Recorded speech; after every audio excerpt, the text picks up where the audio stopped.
This afternoon, I'm Marvin Malek, one of the preceptors for the Northern New England Health Policy Internship Program. And this afternoon, I'm going to give a talk on limitations, disadvantages, and challenges that single-payer reform poses. And then later this afternoon, Dr. Verhoef will be talking about the mergers and acquisitions within the modern American hospital sector. So, without further ado, you should feel free to interrupt me if any of you have questions. So let me pull this up.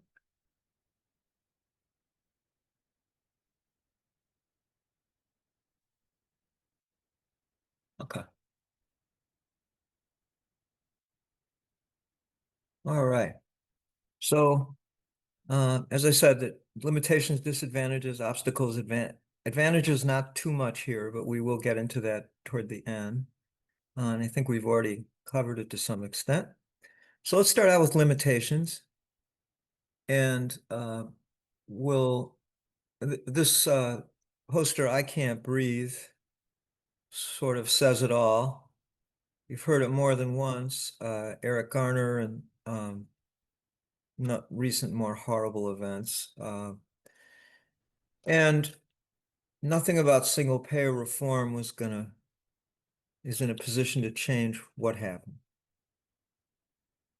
So it's not going to end racism and its health consequences. Single payer reform won't end mass incarceration or homelessness or the obesity and epidemic or food deserts or directly at least prevent opioid overdoses. Certainly treatment could become more available or eliminates suspicion of science. So that's a big limitation. Most proposals for single payer reform, and even in countries that don't have a single payer system, try to address healthcare related conspiracy theories and skepticism that leads to poor health outcomes. And it won't end environmental injustice or create a vigorous public health sector. And it won't necessarily get doctors and nurses to work in remote areas or Indian reservations or inner city neighborhoods. And providing safe places for children and adults to exercise and work on recreation and fitness, also a major public health challenge. Wouldn't be directly affected by single payer reform. So these are limitations, largely fall within the category of social determinants of health.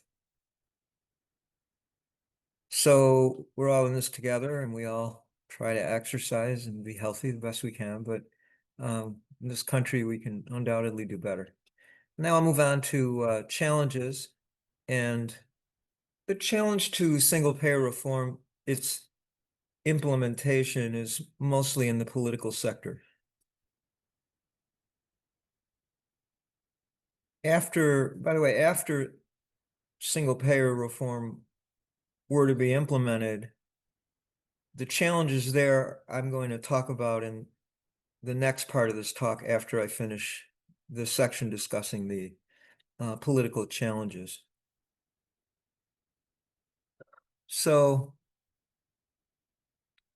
here's the protests against Obamacare.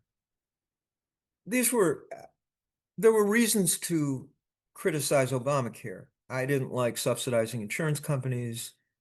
I would have preferred reforming to a system that would cover everybody in a single system.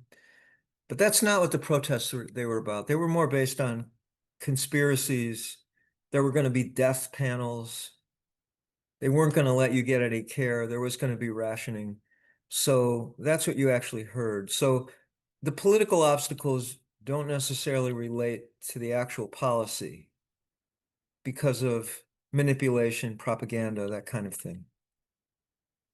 Now, just to give an example of a factor here, If you looked at the last single payer bill that was brought up in the House of Representatives, uh, though this was the major single reform bill, it was going to be financed by a progressive self-employment tax and payroll taxes, 3% for each employee of their overall salary, 6% per employer, and then more than that, 4 to 6% for high income employees. They were set to proposing to increase the tax on the top 5% of income earners. They were going to establish a separate tax on unearned income, in other words, stock investments and wealth, as it grew at least. And tax stock and bond transactions. This is a tax that I think is I have a especially favorable attitude toward this one because from my point of view, there's really no losers. Like if you're trading stocks every day to game the market, that's not building a company.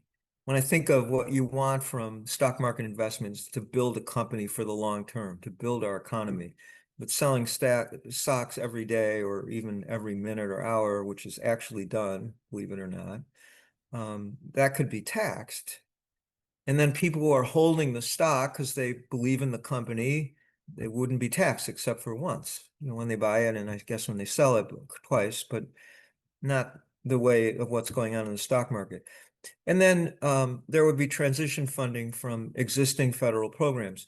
As you know, we spend a huge amounts of money on Medicare, the Medicare Advantage program, Medicaid and CHIP, and in other ways too, the Veterans Administration, Indian Health Service. So we're already spending a lot of money, and that would, end-stage renal failure, dialysis. So all of that money would be just transitioned over into the single payer system. So you can guess that the winners here are the uninsured, those who can't afford their bad coverage, those who care about their credit rating, those who are quite ill, can't afford deductibles and co-pays, Medicare beneficiaries who can't afford supplemental coverage, and then hospitals who have a lot of bad debt and charity care who are treating the uninsured or patients insured through Medicaid, a lot of rural hospitals would benefit. Businesses which provide high quality coverage because it's so expensive now, presumably a more efficient single payer system would help them. And those who want to leave a job with good coverage and start a new business venture, they would still have their health coverage. Whereas in our system, they would have to go looking around in the market, and there's not much on the market. Unless you go to Obamacare, those people would generally be too wealthy to benefit. So, but as a generality, the 50% of the population who remain healthy throughout a year, any individual year, are going to pay into the system and not need very much care. You can call them losers at the end of the year because they remained healthy and didn't cost very much, didn't spend very much. And these people on the right who are very ill, they almost undoubtedly benefited. So the big group that benefits are those with chronic illnesses and those who are actually ill or become ill that year. So you can already imagine that the 50% of people who are healthy, who would have wanted to take a chance on not having insurance and hardly paying anything, that they may complain. And especially if they're encouraged to complain by political forces who are in opposition. So you can imagine the rhetoric that has gone on and will go on.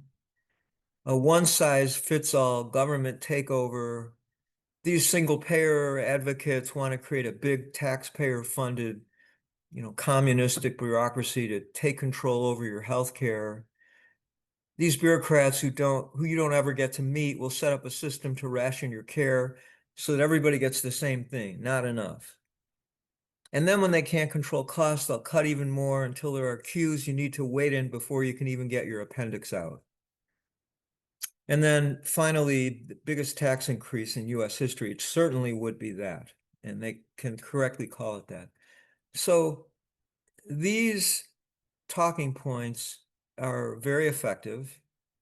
And anyone who's going to advocate for single payer reform has to be able to handle these questions, these statements, and come up with a response to all of them. And actually, if we have time at the end of the session, we can go back to this slide and we can think about how you respond to someone who would come up with one of those statements.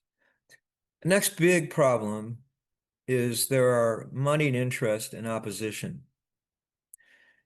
So pharma is one of the largest lobbies in the country year after year, and they have virtually unlimited amounts of money to use to try to fight single payer reform. You certainly expect the private insurance industry to support to oppose single payer reform because they'd basically be eliminated. But don't count pharma out. They have a lot to lose because any single payer system would say to a company that's charging ridiculous extortionary prices for drugs, you're going to say to them, no, you're not doing this anymore. If we charge you twice as much, that's going to go on people's taxes. And we're not going to spend all that taxpayer money just to give you ridiculous levels of profit. So these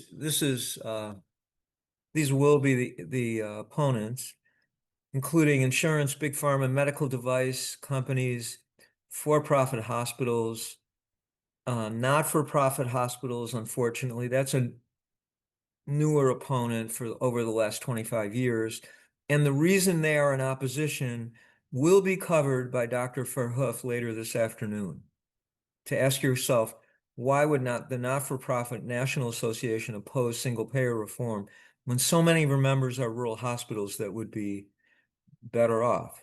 But who controls that? The American Hospital Association. And Dr. Verhoef will get to some of those questions that when companies are profiting handsomely from a system, they tend to oppose system change. The tertiary care center is generally doing relatively well compared to small rural hospitals. And then the AMA has a more ambiguous position. But until recently, they have been in opposition. Their heyday, back in the 40s and 50s, they were the opposition to Truman's single payer plan in 1947. And they did a lot to tailor the Medicare legislation later in 1965. So again, powerful, well-funded interests in opposition. Another obstacle, which is really pretty important, is that single payer reform is unfamiliar in the US.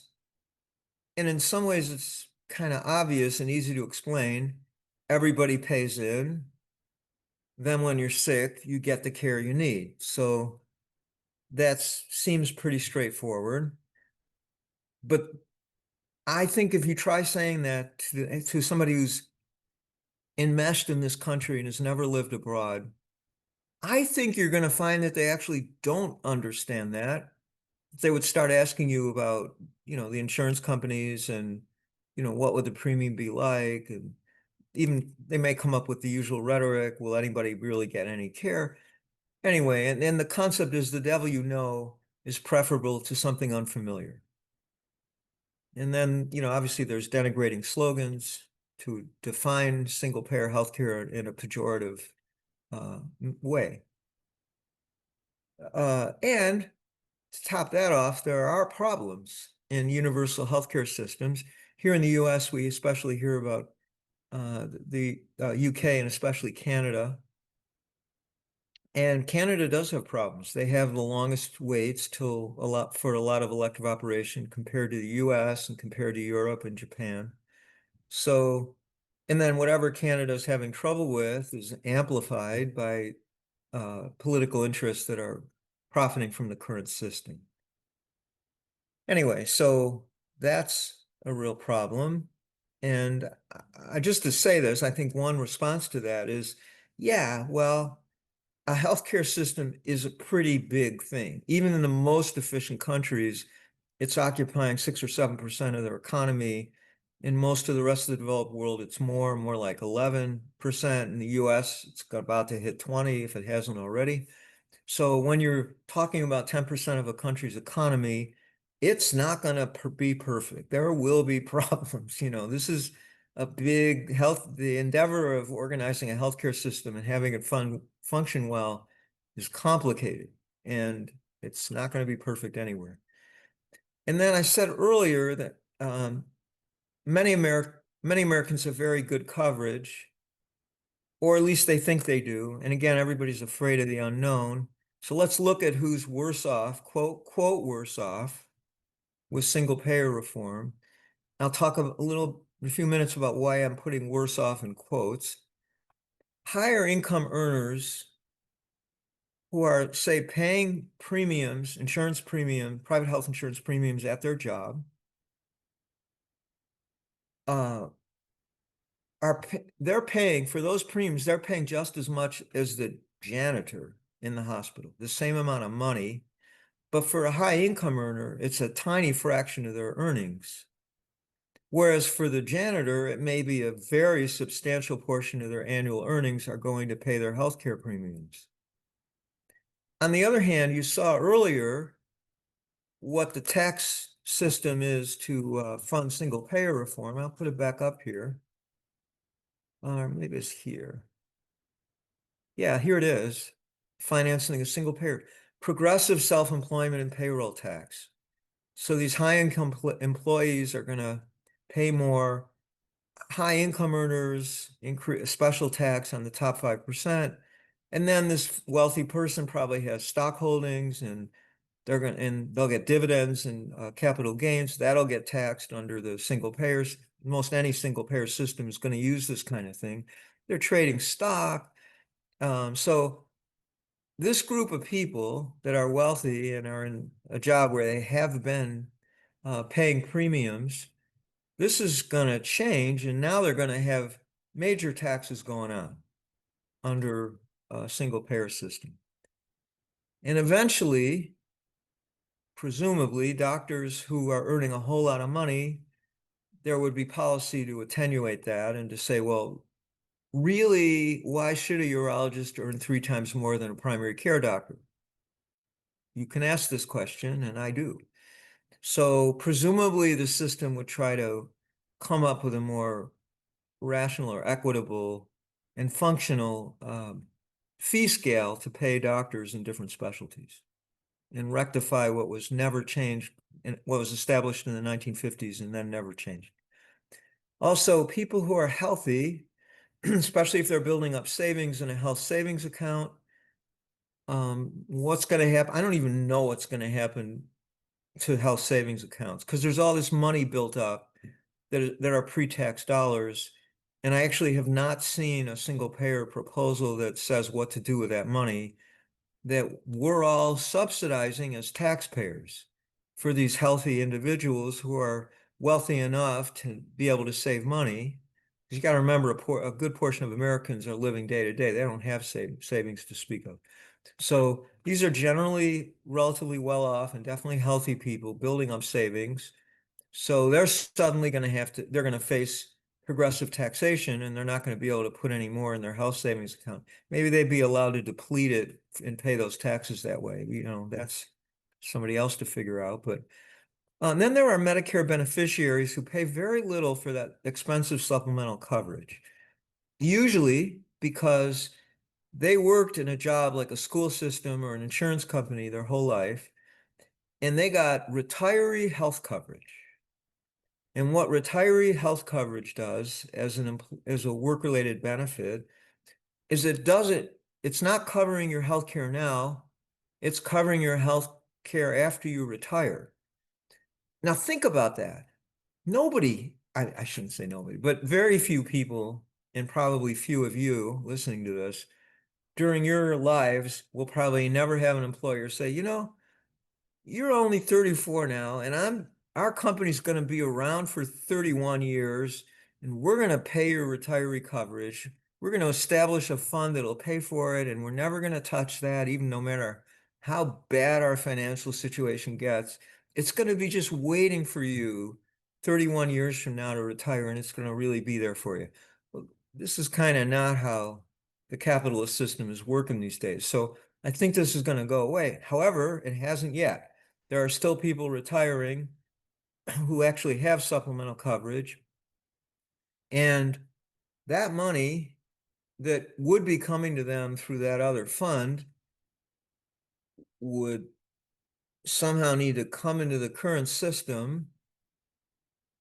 And somehow we're supposed to know that we're not supposed to tax those people because they should be paying taxes, because the whole point of a single payer system, everybody pays in what they're able to pay in, and then they get the care they need. So you're saying that there's this group of people who have retiree health coverage who are not going to have to pay anything in because they feel they earned it at that job they had 31 years ago. And anyway, so that's an issue. They may oppose this proposal. And then businesses that are currently provide nothing for their employees or terrible coverage that hardly costs them anything, they may oppose this because if they're actually making a profit, they'll presumably be taxed.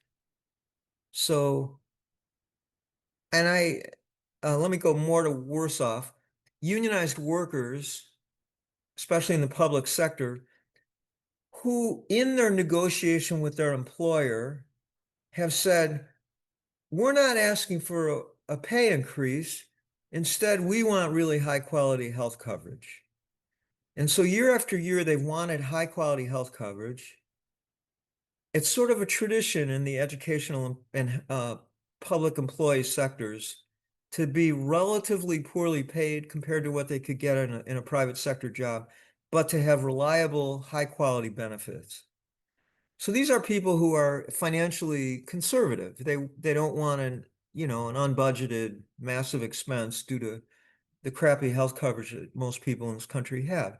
So they've got really high quality coverage, and for years they've been foregoing salary. So suddenly they have a certain salary level, and now they will be taxed into the new system.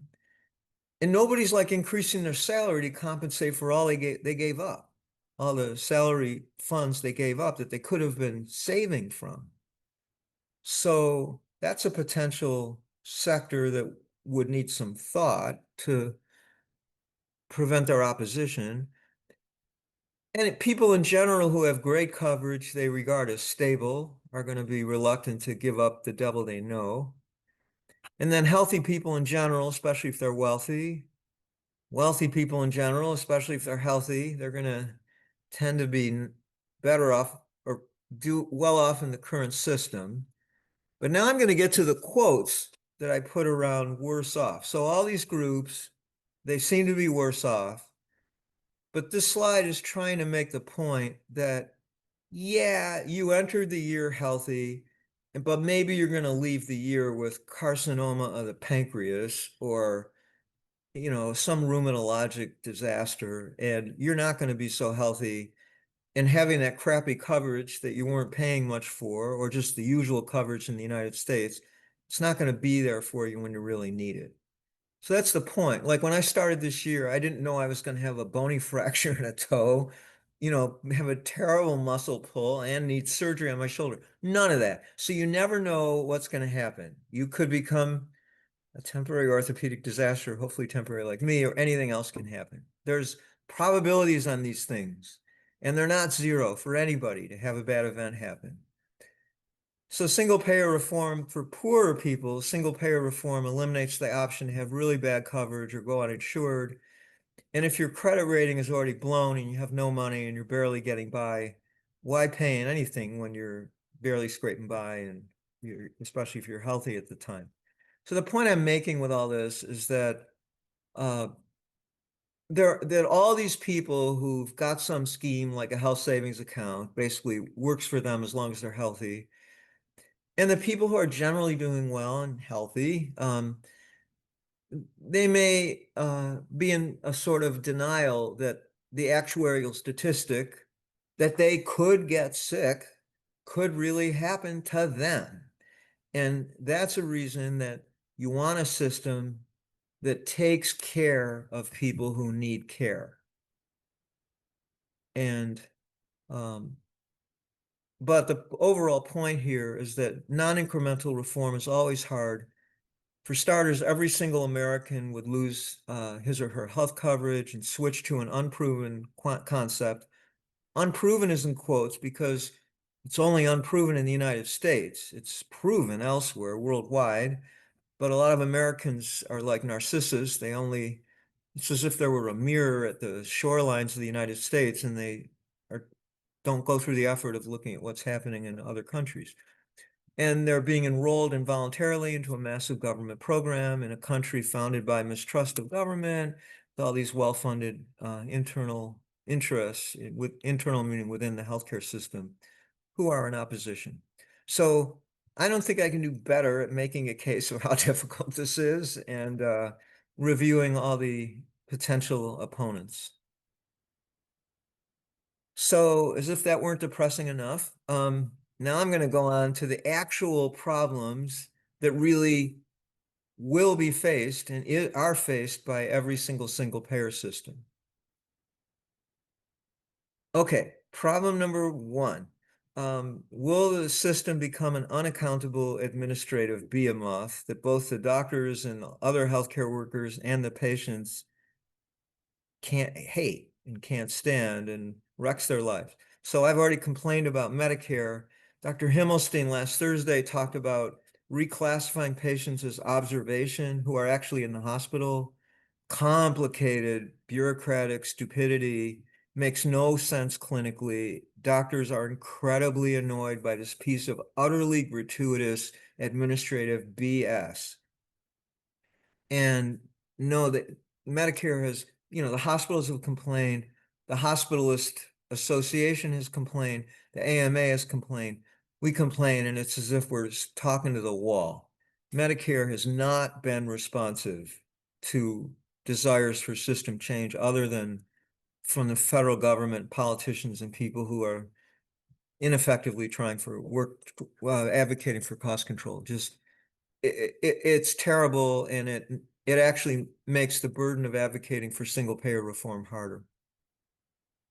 Let me just say, though, that even though we get annoyed as providers, despite all of Medicare's limitations, that the benefit is not good enough, that it's really annoying in many respects to the doctors, the patients in general really love it. It's the one thing you can't, as a politician, you cannot say, yeah, we all hate Medicare. We're just going to cut half the funding out of the program.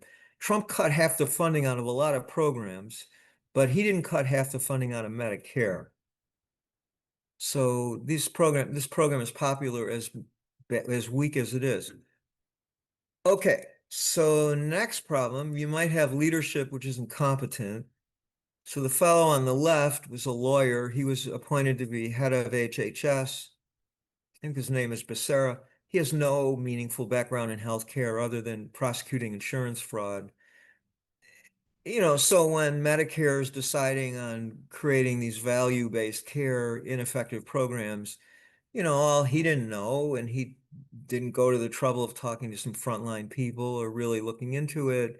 He never did anything about the Medicare Advantage plan, never anything that was effective. So, and I think the guy meant well. He seems like a nice man if you've heard him talk. He's does the best he can within his field of law to help, but not healthcare. Or you can have a crony. So this is one of Jared Kushner's close friends. He was appointed to be the head of the Center for Medicare and Medicaid Innovation, which is a small agency, but it's very powerful because it sets the path for the future of Medicare. And he created this whole DCE ACO REACH system. Anyway, so you can have a crony, and by the way, he did have a conflict of interest because he then ran one of these ACO REACH deals. On the left is remember her name, Taverner. This was an Obama appointee who was the head of CMS for 4 years out of Obama's 8, and she immediately took a job with the insurance industry within 6 months of leaving. One on the left is Liz Fowler, who was Biden's appointee at the CMMI, and she has a history of being employed by the health insurance and pharma industries. And she never challenged pharmaceutical profits. She never went after any prices. It was always value-based care and these complicated, ineffective programs that never worked. She never did a thing to change the trajectory of CMMI. She could have. The guy in the middle is Alex Azar. He has been appointed both by George W. Bush in 2003. Keep in mind that year was when they passed the big Bush Drug Act. He was from Eli Lilly, a drug company, so they made sure that the government wasn't going to negotiate prices down, but it was going to be subcontracted, balkanized out to 40 plus insurance companies who none of whom are going to have market power to sit down with an insurance company and say, no, we're not going to keep paying those prices because they balkanized it, giving into both the insurance sectors that could now make money off the drug plans and the pharma sector, which knew they were never going to face effective negotiation. So you appoint people who are cronies, incompetent, or of a conflict of interest, and you kind of get what you pay for. So there's this term in terms of in political life called personnel is policy. So if you were going to appoint Alex Azar to be the head of an agency, which both George W. Bush and later on Trump did, who's the head of the whole department of HHS, which he's now given over to Robert F. Kennedy Jr., another truly experienced, competent administrator. You get what you pay for, and here that's what you're paying for. Now, this is Elliot Spitzer. He was a very promising politician, good-looking guy, young guy, very progressive. But sometimes people who are various political spaces, they can be conservative, they can be progressive. Sometimes they commit crimes like Menendez or whatever his name is in New Jersey. Those of you from New Jersey might remember his name. Anyway, sometimes they just commit crimes or they get into sexual escapades. I think this fellow's had something to do with prostitution and, whatever, paying for sex. Anyway, so he was a promising politician who may have done great things, but kind of this destroyed his career because it was so embarrassing. And so you can lose a very progressive government for some stupid reason, like he couldn't keep his zipper down, just really reasons that are completely unrelated to policy. This can happen in any political system, and it can be damaging because the person who replaces him may not be powerful. Okay, so that's sort of the personnel part of this whole thing. Now we're going to talk about an inherent problem in a single payer system, which is that every time you do something to improve the system, suddenly you have to pay for whatever it is that, if it's adding something to the system, like a health center in this case, or a hospital or a nursing home, whatever it is that you're adding to the system, you're adding costs, and that's immediately going to either have to be funded through a tax increase on someone or throwing it on the national deficit, which is kind of what we've been doing for this since the year 2001, since George W. Bush went into office. That's what we do. We throw things on the national debt.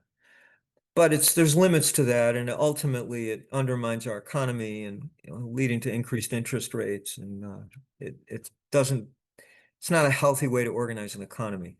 But anyway, here they are in Stanford, reported by the Stanford Advocate in 2018. They opened a health center, and there's always a big ceremony with it. Usually there'll be a city official and the person who led the construction firm, and then one of the person who's going to be a leader of the hospital. They'll all be there. Not so often healthcare workers, but that's who you see at these things. And there they are, they have a hammer, they're going to put in the last nail or something like that. Who knows? Anyway, but it costs money and we all have to pay for it. So this chart, you'll be seeing at least 3 times during the internship, if not more. So what this chart is showing, this is the trajectory of healthcare spending from 1980, and in this case through 2014. There are more recent versions that show the same thing, nothing changed. We're still, the US, which is that top line, is costing more and more. ever higher percentage of spending as a percent of our gross domestic product. We were in the pack back in 1980, but now we've deviated. So we're this bizarre outlier onto the international scene. While the rest of the list are these major wealthy countries, economic OECD countries, the wealthy ones at least. And they all have a certain rate of health inflation. And rather than focused on the outlier up there, I want to focus on them. And I'll come back to this again later this week. That line does not have a slope of 0. It has a positive slope. So to every one of these countries, they're viewing ever relentlessly increasing healthcare costs with new emerging technology. Some of this is due to aging, and there may be a break in that demographic thing now that the baby boomers will start dying off. This will be our service to the younger people of our society. Anyway, but nonetheless, there's new technologies being developed, and there tends to be, in other words, when they introduced MRI scanners, did they replace CAT scanners?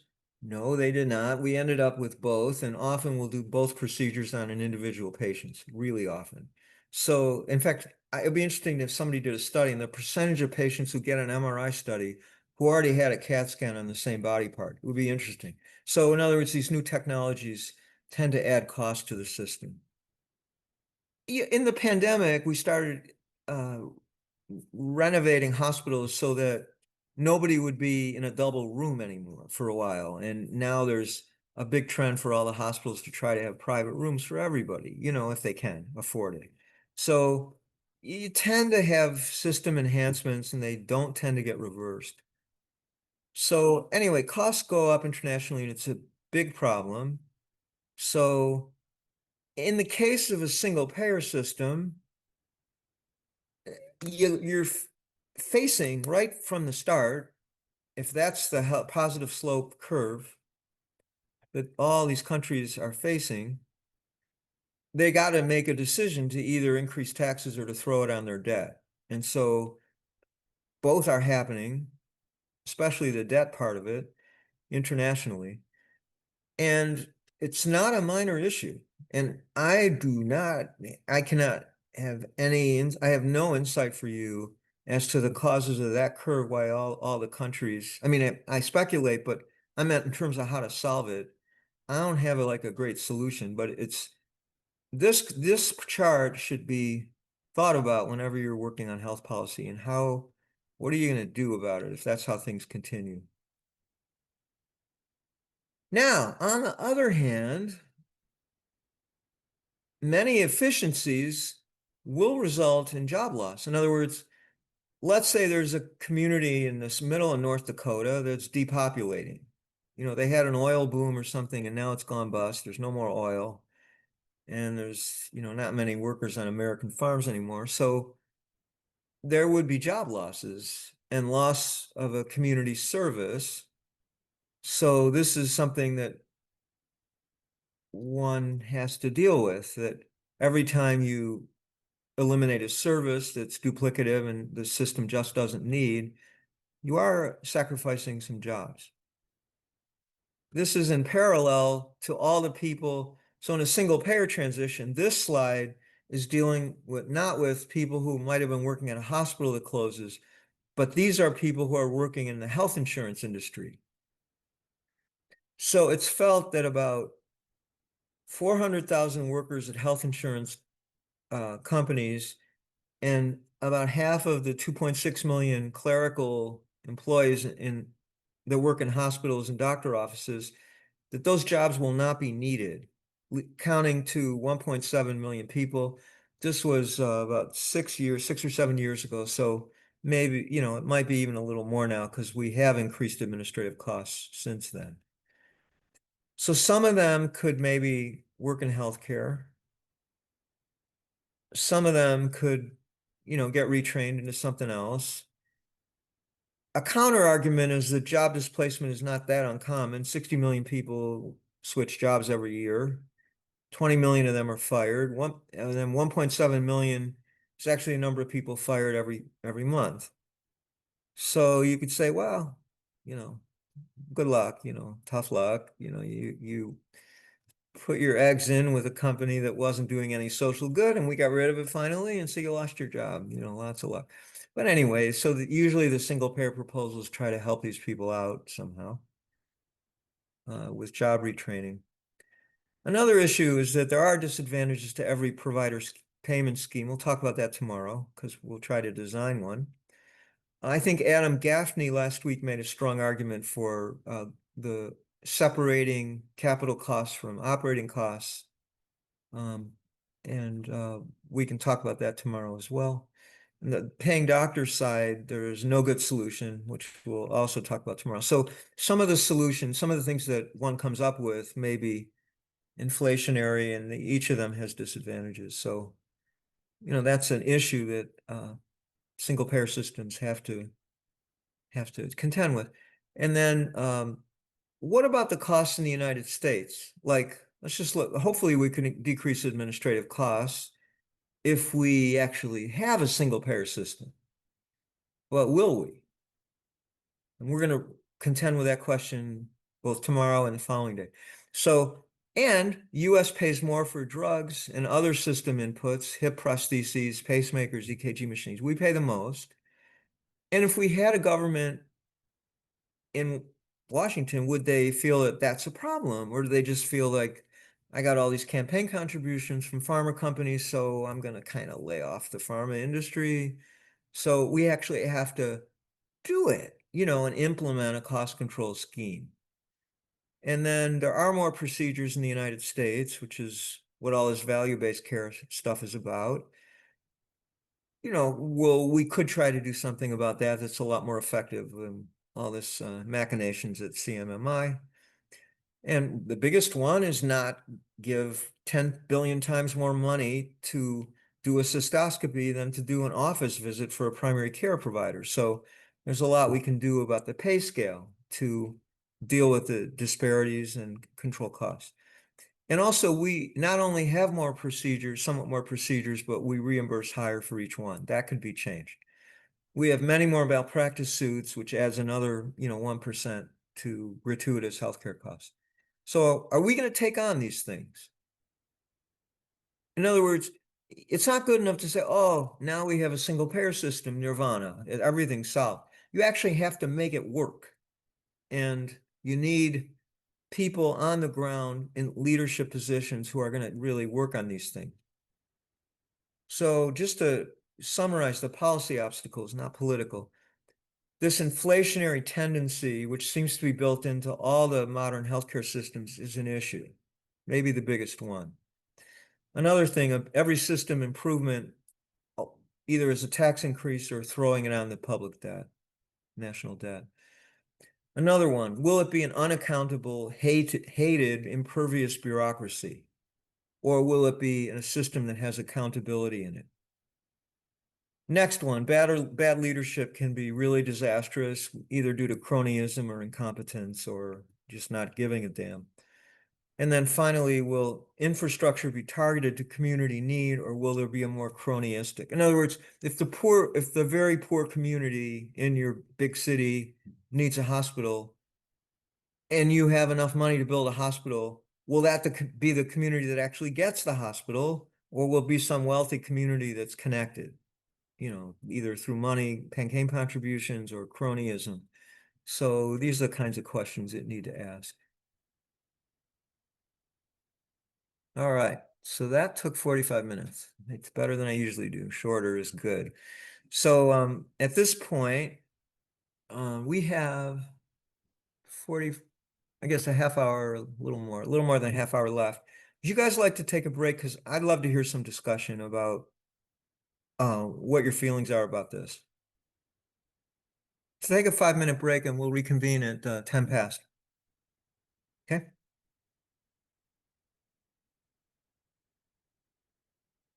I'll do that.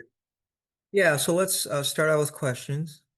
And I do have a couple of things to talk about in a Socratic manner when You guys are ready. Anyone want to start out with a question?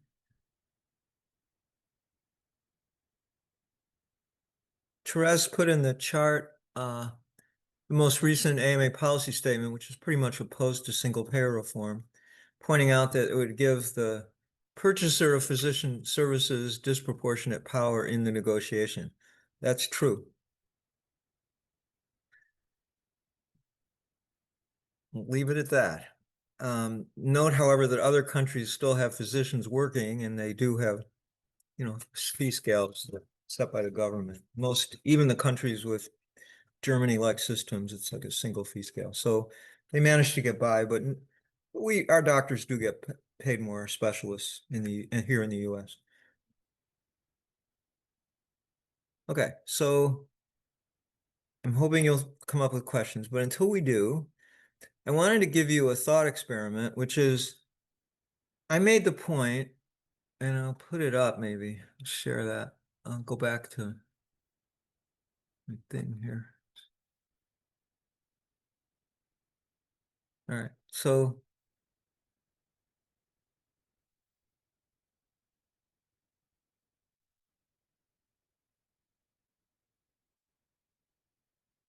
I didn't give the end of the talk. I guess I should do that. Okay. Every system improvement is a tax increase. Let's just give the example of a state has a community that needs a new hospital because the community's growing. Okay, so the question is, that's a single payer system where the construction firm needs money to build a hospital, so we taxpayers pay for it. It's pretty clear. But what happens in our system now? Like, if one of these hospital empires you're going to hear about in a half hour, if one of them wants to build a new hospital somewhere, who's paying for that? Where does that money coming from? Ultimately, my question is, aren't we paying for that too, albeit somewhat indirectly? And that's the question I wanted to ask. Because if you're going to regard that as a negative of single payer reform, then you do have to answer that question. Is nobody paying that money now? Somebody is, because the construction firm is getting the money and all the workers they're going to hire to work there are going to get paid. So where did all that money come from?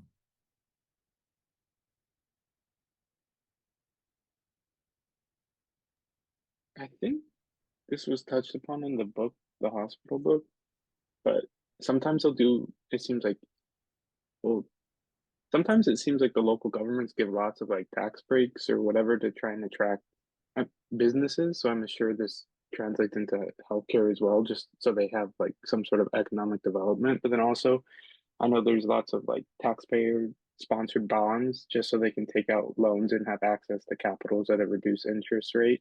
Um, but I'm not sure how prevalent those are in healthcare. But I know they're in like education.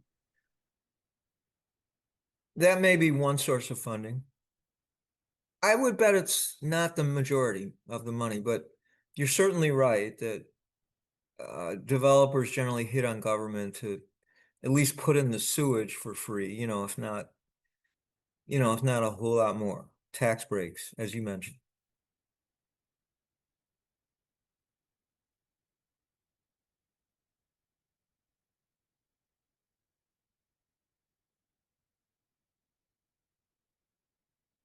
I don't even get a guess.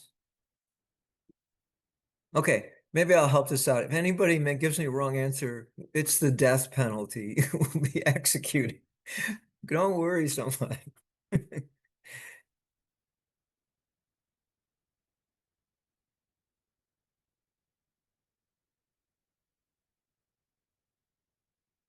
All right, so Betty wants me to restate the question.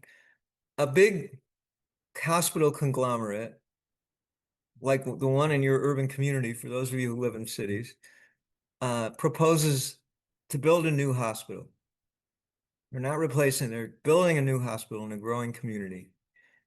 Where are they getting the money to do that? And Zach said they'll probably hit up government for a portion of the funds. Yeah, they will. but probably most of it is not coming from that. Oh, I had an idea. They probably also attract like investors and like big groups to donate most of the money. Okay, now I think you're saying two things. So we're gonna use both of those. You said donate, and that's true. They will seek donations from donors, and that's true. And then the other thing you said was that they can seek investors. So seeking investors is one of the reasons why some companies prefer for-profit status rather than not-for-profit status. Because if profitability is anticipated, then you can get investors to invest money to build a new hospital, and then later on they expect a return on investment. So that is something that, at least in theory, the for-profit sector would be able to do. And, 20 or 25% of the hospitals in the country have for-profit status, mostly in the South and West too. So yeah, that's good. All right, so well, I'm going to give you the other answer to this, that regardless of their previous status, they were profitable. So in other words, a hospital that's losing, some rural hospital that's losing money, they're not going to be building a new hospital, even if the community next door to them actually needs one, because they don't have any money. And the big gorillas like I'm blanking ProMedica in the book, and the other one, what was the other one? Whatever the other one was. ProMedica has money. They can build a new hospital because they've accumulated all this money through all the things that they do, and doing high-tech operations that the insurance companies are willing to pay for. So, in the not-for-profit sector, these high-tech tertiary care centers that are doing heart transplants are getting paid a fortune, and they have accumulated the funds to build a new facility. Now, they aren't going to build a facility if they think they're going to have an ongoing operating deficit unto eternity. So, for example, the hospital I worked in, the little rural hospital with very few affluent people in the community, as it before it filed for Chapter 11 bankruptcy, they begged Dartmouth, the local tertiary care center, to buy them. It was kind of pathetic, and Dartmouth said, "No, our bottom line isn't that good either, and we don't want yours to add your deficit onto our deficit." I think the little hospital somehow thought that maybe Dartmouth thought they could make the little hospital more efficient through some sort of economy of scale or administrative expertise. But essentially, Dartmouth was saying, I don't, you may be doing well in your administration. You just have a bad situation with a very poor community, very unhealthy community, a lot of health problems, people who don't have good insurance, what's called good insurance in the US, meaning no insurance or Medicaid coverage. They just, it's called payer mix. You have a lot of privately insured people whose insurance companies do nothing to control what they're paying doctors or any of the costs. Then you have a good payer, favorable payer mix. So anyway, they've accumulated money, places like firms like ProMedica, and they can then use that to start a new hospital. And as Zach said, they're going to seek government support. Maybe they're going to switch to for-profit status. How different would ProMedica be? Well, Dr. Verhoof addressed that a few weeks ago, but they'll be a little different, but fundamentally maybe not so different. So and then what's the other thing? And then as Ariana suggested, maybe try to get donations too. So, it's sort of a joint process, and all those things come together, but a lot of it will be from their retained earnings, their accumulated money. Okay, so the other question is, this lecture that I just gave, this 45 minutes, was pretty depressing. I mean, the political lift is pretty hefty. And there are some genuine policy problems. I don't think the policy problems are that special. Let me put it up one more time. Like, you can have an incompetent person at the helm anywhere, right? Here. Yeah. So the inflationary tendency is not unique to a single payer system. One way or another, every system improvement is a tax increase. So if ProMedica does build a new hospital, then over the years and in the future, their high fees that they're charging their inpatients are going to pay for it. So we pay for it from what happened in the past. We will pay for it for what happened in the future. And they may dig into their retained earnings a little to fund the thing. We paid for it all. So the difference in a single payer system, it's obvious and direct. It's on taxpayers, but we all paid for everything anyway. It's just that it's easier to couch it and make it obscure in the current system. Will it be an unaccountable, impervious bureaucracy? Well, yeah, if we let it. And I think tomorrow when we talk about how to design a system, maybe there's something we can do in designing a system that will force accountability. And I think we need to address that tomorrow. And it could be addressed anywhere. And then bad leadership is hardly confined to single payer systems. That can be anywhere. And we've seen a lot of that in the last decade. And then will infrastructure be targeted to community need? Well, what about the current system? It almost couldn't be worse. You get a lot of money like ProMedica or Mass General or these big for-profits like HCA because you've been building in communities where there are wealthy, well-insured people. You're not putting them in desperately poor communities like Springfield Hospital, where I used to work, is situated. So is the current system really better than, I mean, if this is the best I can do to come up with inherent problems, it's not as if these are unique to a single payer system. It's just that these are the problems that don't go away. That if you create a single payer system, yeah, you can drastically reduce administrative costs. You could negotiate down drug prices. You really can do those things. But that doesn't mean you're left with no problems. And these are the problems that, from my analysis, these are the problems that you're left with. So anyway, so that's sort of the beginning of an absolution. And to continue the absolution, so those were a lot of really bad problems. And now I'd like to hear you guys tell me a counter argument. I'd like you guys to make a counter argument for, despite all that, why you might want to have a single payer system. Like, there are some advantages. And just tell me what, advantages you see from that transition.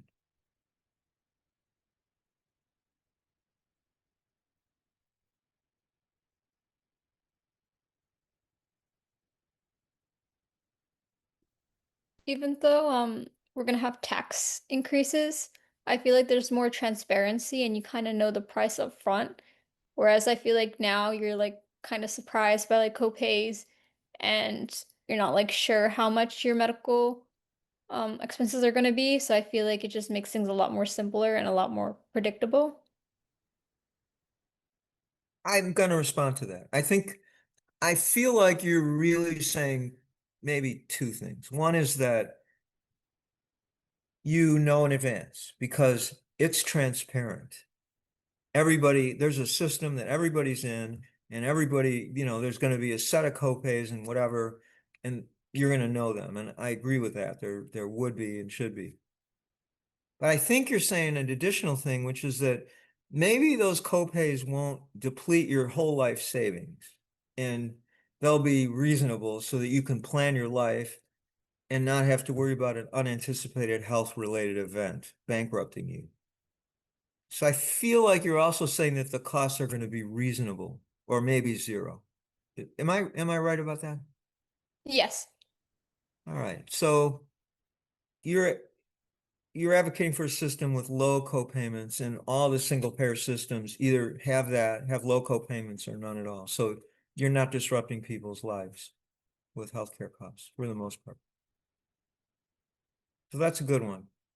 Budgetary predictability for the families, for the people.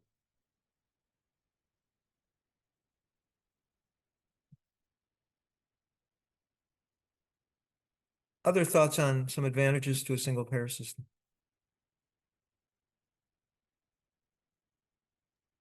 I guess theoretically, based on how it's designed, you could have greater accountability because right now, like a for-profit company, their only accountability is to shareholders. So there's not even any legal, no, there's no, they should not respond to patients unless they own a part of the company. Like that's the reality. So I think we could potentially have that as a selling point. Like at least you'll have a representative who potentially could influence the system to have your voice heard, as opposed to the current system where it's like you could call your insurance company and yell at them for like 2 hours. I'm sure nothing would happen. So, but I don't know. People hate the government, so sometimes I don't get as optimistic about that, but maybe something. Yeah, I will have a comment. So there was a Blue Cross plan once that had somebody scammed them, and the Blue Cross company lost a lot of money when they were scammed. And they never told anyone.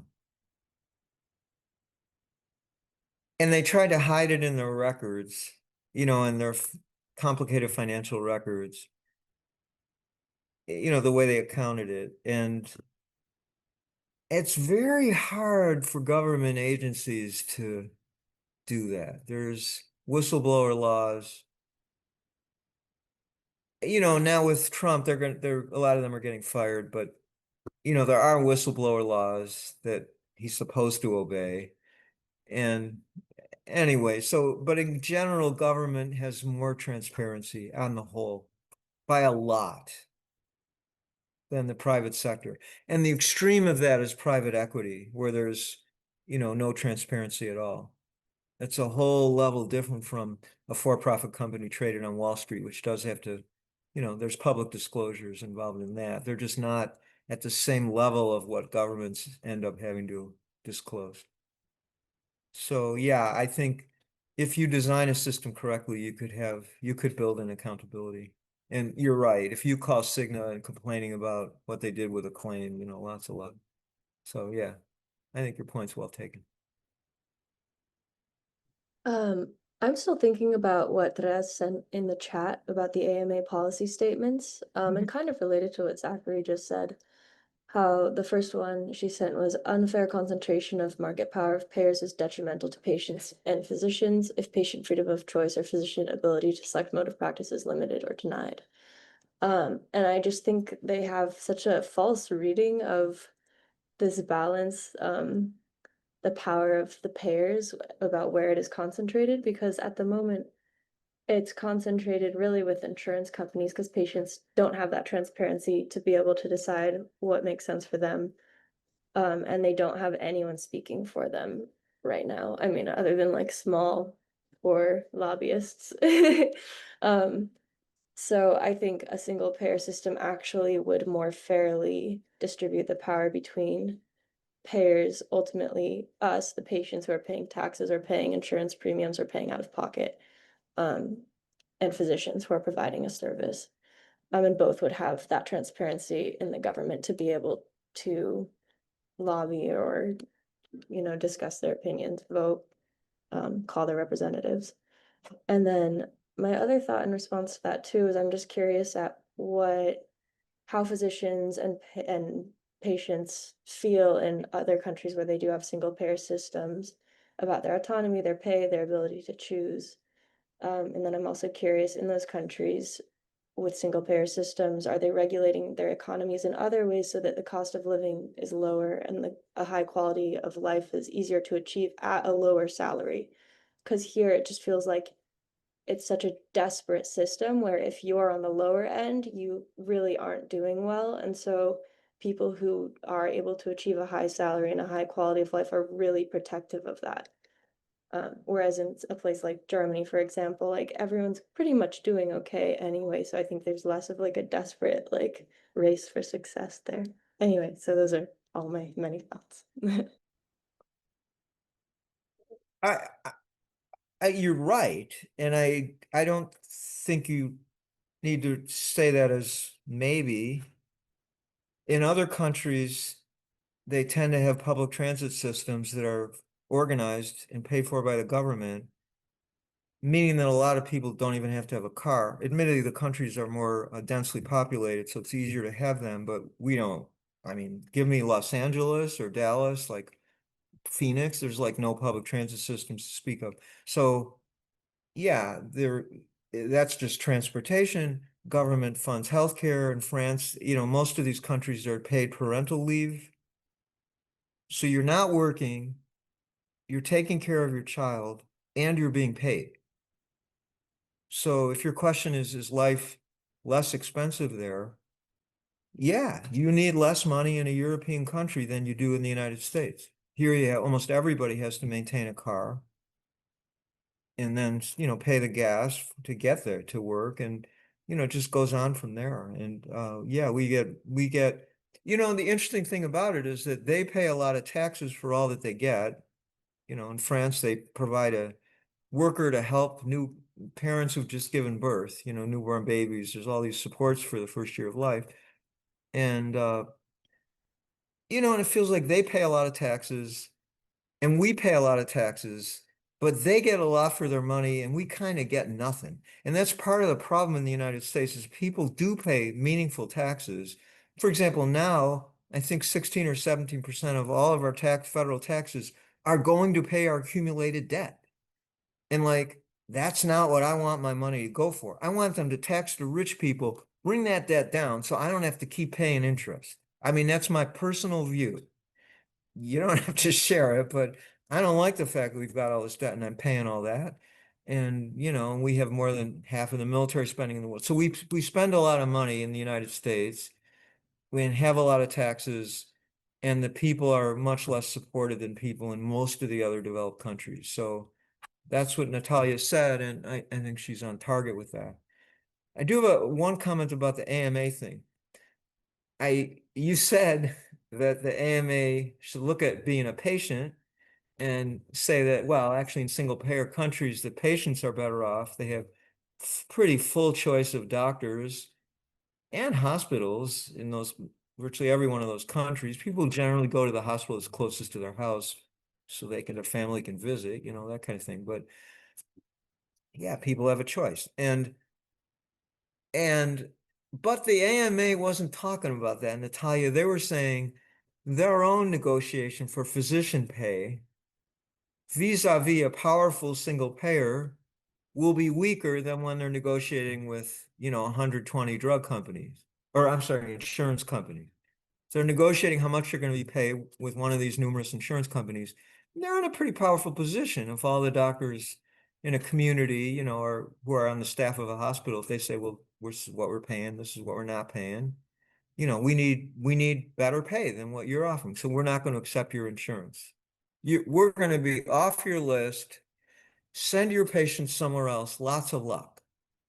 You know, because we're the main provider for this population in this community. So doctors have a stronger negotiating position than if we're going to have a single fee for the entire country, and the doctors are not in business if they're not going to accept that.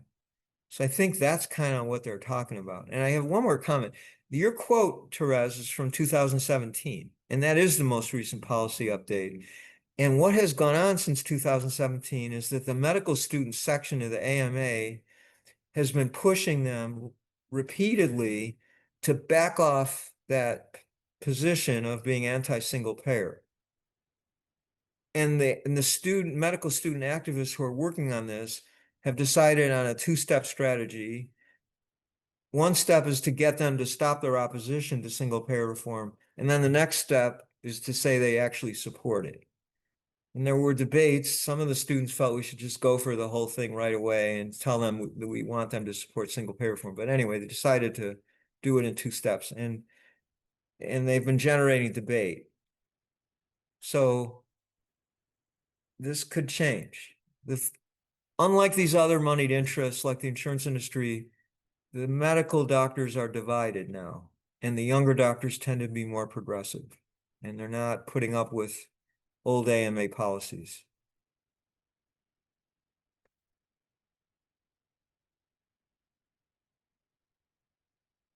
What are the other advantages of a single payer system?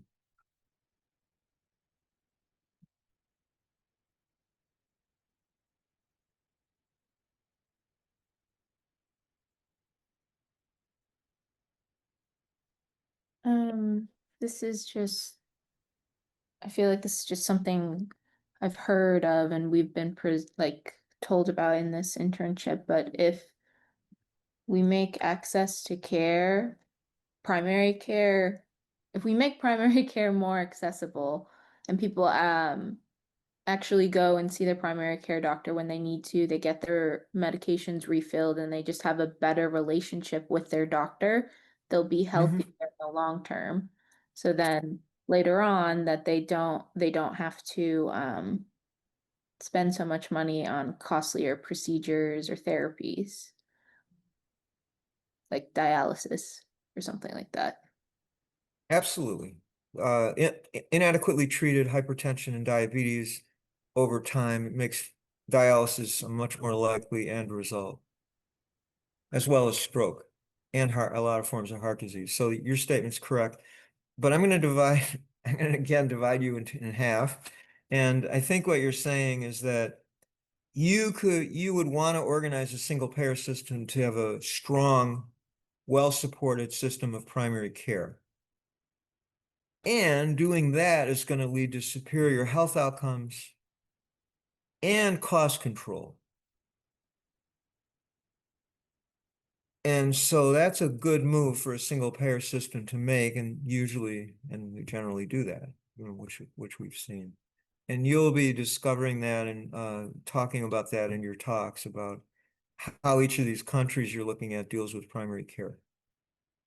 So to kind of summarize some of the advantages, they fall into three categories: total cost control for the system, because you're negotiating down prices of drugs and other things, and you're reducing administrative costs drastically, not having to contend with insurance companies. So cost control, total system. Second, improve public health outcomes, which all the single payer countries have. We have the worst public health outcomes among all the developed countries. And then better access to care, which Therese sort of, articulated, that people wouldn't have to lose their shirt if they go to the doctor. People can actually go. And access to care can also be geographical, and hopefully a single payer system would just have clinics in all the community appropriately disseminated in various communities. So there's a lot of potential advantages and a lot of cost savings, and yeah, they perform better. So despite issues in the big political lift, I still advocate myself for that type of reform. And anyway, I think we'll get there one of these days.